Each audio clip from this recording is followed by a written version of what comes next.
अस्सलाम वालेकुम students, this is professor ज़ेब। उम्मीद करता हूँ आप सब लोग खैरियत से होंगे। आज से हम एक नई लेक्चर सीरीज़ का आगाज़ करने जा रहे हैं। आज से हम जिस कोर्स को स्टडी करेंगे उस कोर्स का नाम है solid state physics 1।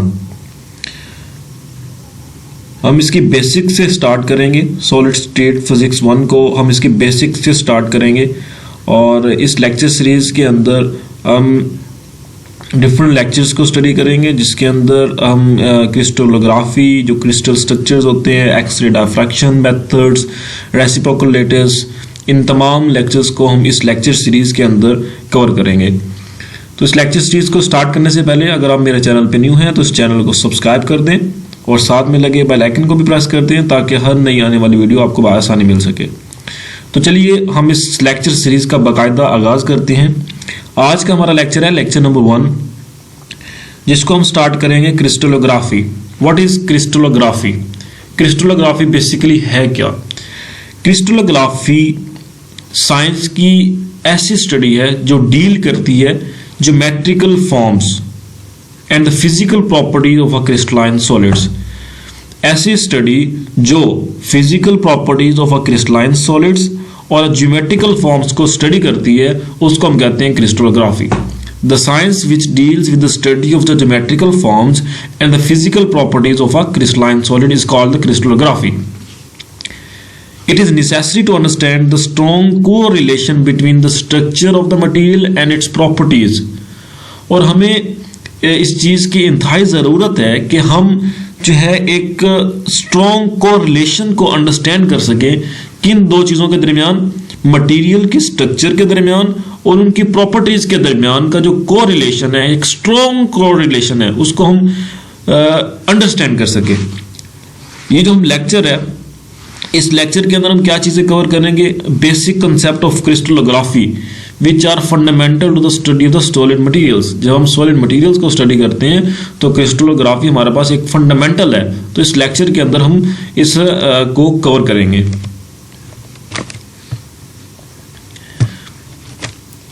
Concept of a crystal lettuce. Next slide के अंदर हम जो है क्रिस्टल लेटिस के कंसेप्ट को क्लियर करते हैं।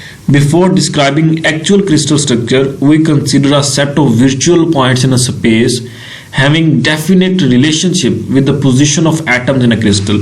हम क्या करते हैं, स्पेस के अंदर एक डेफिनेट क्या कर लेते हैं, पॉइंट्स ले लेते हैं, वर्चुअल पॉइंट्स इन स्पेस, और उन पॉइंट्स का आपस में क्या होता है, एक डेफिनेट रिलेशनशिप होता है with the position of the atoms.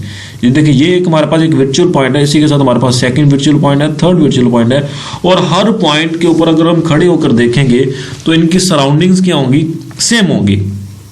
So the set of imaginary points in space form a regular framework on which the actual crystal can be constructed। ये जो हमारे पास एक सेट ऑफ इमेजिनरी पॉइंट है space के अंदर, ये एक regular framework बना रहे हैं एक्चुअल क्रिस्टल के अंदर। वो हमारे पास क्या कर रहे हैं, एक रेगुलर फ्रेमवर्क बना रहे हैं, तो हमारे पास क्या बन रहा है, एक एक्चुअल क्रिस्टल बनता जा रहा है। Such an arrangement of infinite number of imaginary points in a 3D space is called the point or the space lattice। ये जो हमारे पास अरेंजमेंट है infinite number of imaginary points की 3D स्पेस के अंदर, इसको कहते हैं point and the space lattice. In space lattice each point has identical surroundings. अब स्पेस लेटिस के अंदर जो बात मैं आपको पहले भी बता चुका हूं कि स्पेस लेटिस के अंदर अगर हम देखें तो हर पॉइंट, हर एक पॉइंट पे खड़े होके, अगर हम यहाँ पे इस पॉइंट पे खड़े हैं तो अगर बाकी पॉइंट्स को देखें इन पॉइंट्स के ऊपर खड़े होके, या फिर हम इस पॉइंट पे जाके इस पॉइंट को, इन बाकी पॉइंट्स को देखें, या इस पॉइंट पे जाके बाकी पॉइंट्स को देखें, तो हर पॉइंट जो है वो आइडेंटिकल सराउंडिंग रखता है, यानी कि उनकी जो अपीयरेंस है वो सेम है when viewed from the two different points. So this is possible if lattice has a small repeatable groups called the pattern unit। जब हमारे पास क्या होता है कि अगर लेटिस के बाद एक small repeatable groups of groups होते हैं, उसको हम कहते हैं pattern unit, which can be repeated through the translational vectors, जो कि ट्रांसलेशनल वेक्टर्स के थ्रू रिपीट कर रहे होते हैं। Each point is called a lattice point. तो हर पॉइंट जो यहाँ पे हमारे पास जाए, ये हर पॉइंट जो है ये एक लेटेस्ट पॉइंट कहलाता है। अब यहाँ पे दो चीजें, एक होता है प्रीवियस लेटर्स और एक होता है non Bravais lattice. All atoms are of the same kind, अगर हमारे पास जितने भी एटम्स हैं तमाम के तमाम एटम्स सेम काइंड के हों तो वो हमारे पास कौन सा लेटिस होता है, Bravais lattice. And all the latest point are the equivalent, और ये हमारे पास जो लेटेस्ट पॉइंट है अगर ये लेटेस्ट पॉइंट इक्विवेलेंट हो और ये सेम काइंड के हों तो हमारे पास क्या होता है, कौन सा लेटिस होता है, ब्रीवियस लेटिस।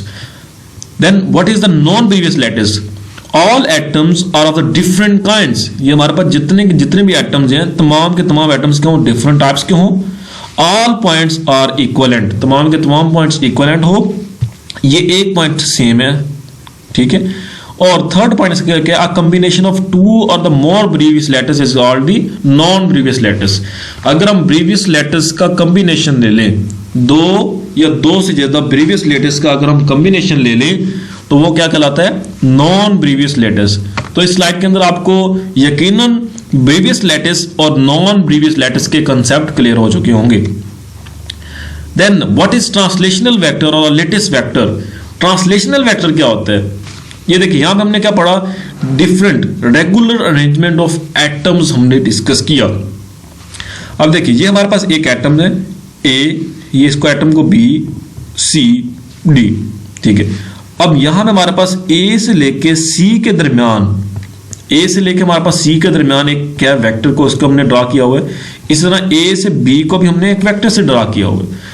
अब इन वेक्टर के दरमियान की जो यहाँ पे ये जो फासला है ए से सी के दरमियान, इसको हमने एक वेक्टर से डोनेट किया हुआ है। If we choose 3 basis vectors, अगर हमने 3 बेसिस वेक्टर चूज कर लें A B C and to a definite or a right-handed orthogonal 3-dimensional Cartesian coordinate system, then any vector t which gives the position and the direction of an identical lattice point in 3-dimensional lattice can be represented।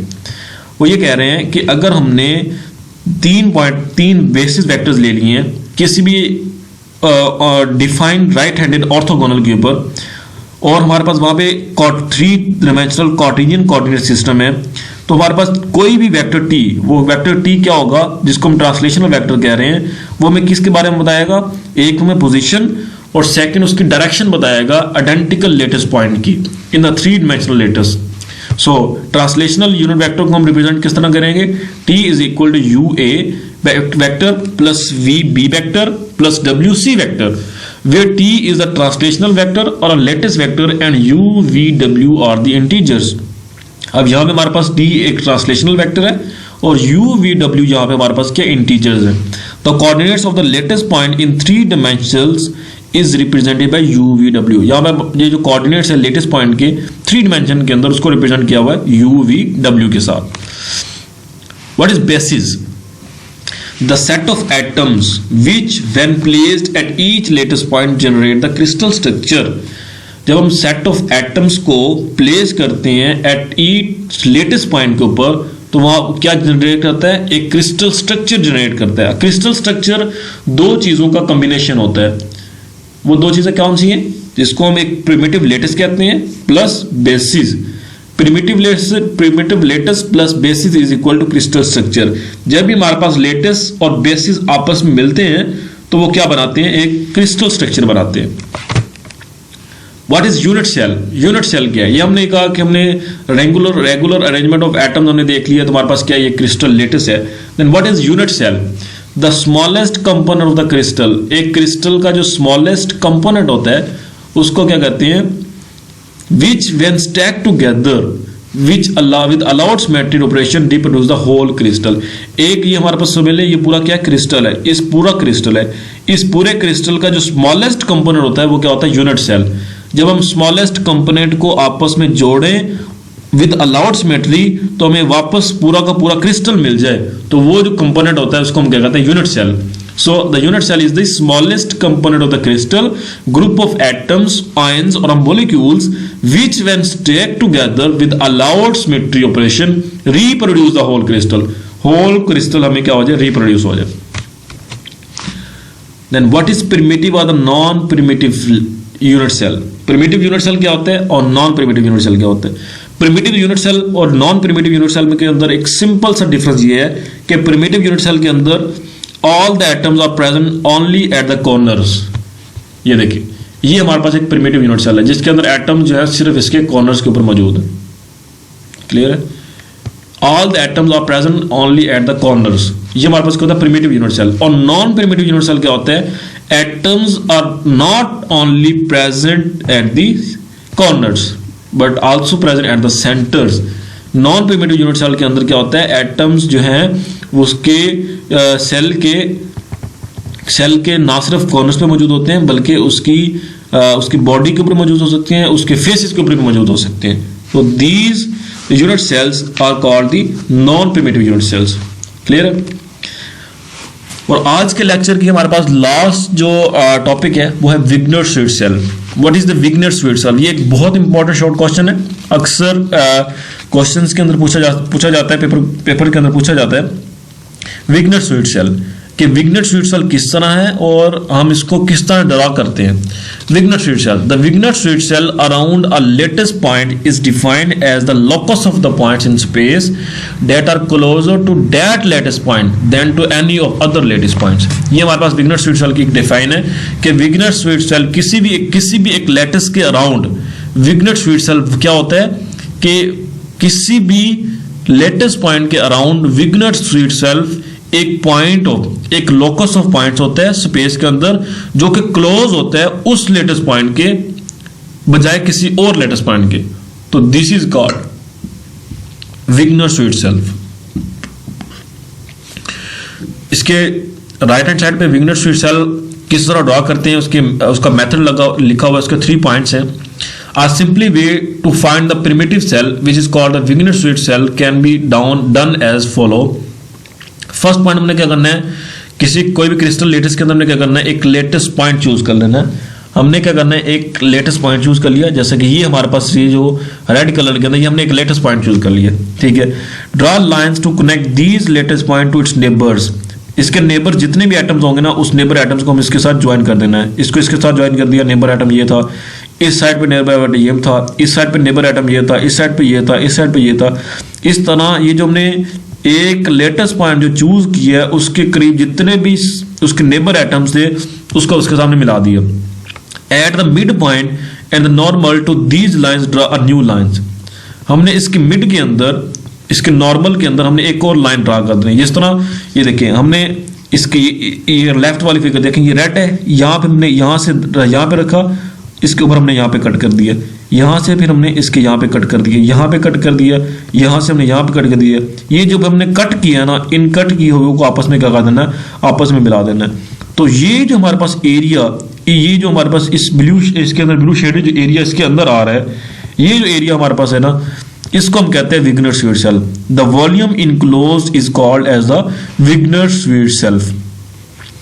तो ये था हमारा आज का lecture जिसके अंदर हमने सबसे पहले क्रिस्टलोग्राफी को स्टडी किया, फिर हमने क्रिस्टल लेटिस के कंसेप्ट को थोड़ा सा स्टडी किया, देन हमने डिस्कस किया what is the Bravais lattice and the non Bravais lattice, then we will move forward to the translational vector और lattice vector and we will study the basis and the crystal structure as well and the unit cell, and at the end of this lecture we will discuss about the primitive and the non primitive unit cell and the Wigner Seitz cell also. तो उम्मीद करता हूँ आप लोगों ने lecture को अच्छे से अंडरस्टैंड कर लिया होगा। अगर आपके लेक्चर के रिलेटेड कोई क्यूरीज हो, कोई क्वेश्चन हो तो आप कमेंट बॉक्स में पूछ सकते हैं, मैं आपको वहां पे इंशाल्लाह रिप्लाई कर दूंगा। मिलते हैं नेक्स्ट लेक्चर के अंदर, तब तक आप सब लोगों ने ख्याल रखिएगा। खुदा हाफिज।